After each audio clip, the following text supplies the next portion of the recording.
सिमराको वडा नम्बर 1 मा जुन 3 वर्षीय बालिकाको बलात्कार पश्चात हत्या भयो त्यो विषयलाई म अलि अर्कै ढङ्गले भन्न चाहन्छु। सामान्य सभामुखले बारा जिल्लाको यो इलाका प्रहरी कार्यालय सिमरा यो लापरवाही र लेनदेनको केन्द्रबिन्दु बनेर रहेको छ।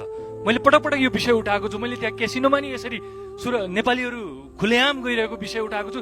गृह मन्त्रालयको म ध्यान आकर्षण गर्न चाहन्छु। आज 2 जना नालायक प्रहरी अफिसरले गर्दाखेरि 3 वर्षीय बालिकाको हत्या भएको छ रेप पश्चात, र त्यहाँ प्रहरीले खोजेको होइन। जुन दिन यो घटना भयो बालिका हराए पश्चात प्रहरीलाई जानकारी गराएको 24 घण्टासम्म पनि कुनै प्रहरी कहीँ पनि परिचालन भएको छैन। 24 घण्टासम्म।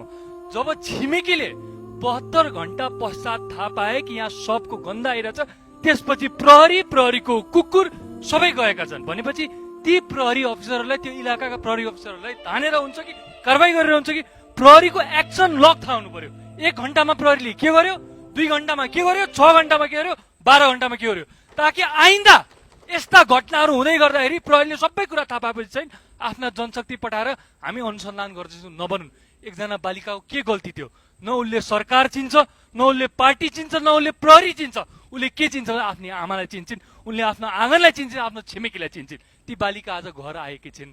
त्यस्ता कति बालिकाहरूको रेप भइरहेको छ, हत्या भइरहेको छ। यसमा गम्भीर हुन म गृह मन्त्रालयलाई ध्यान आकर्षण गर्न चाहन्छु। धन्यवाद।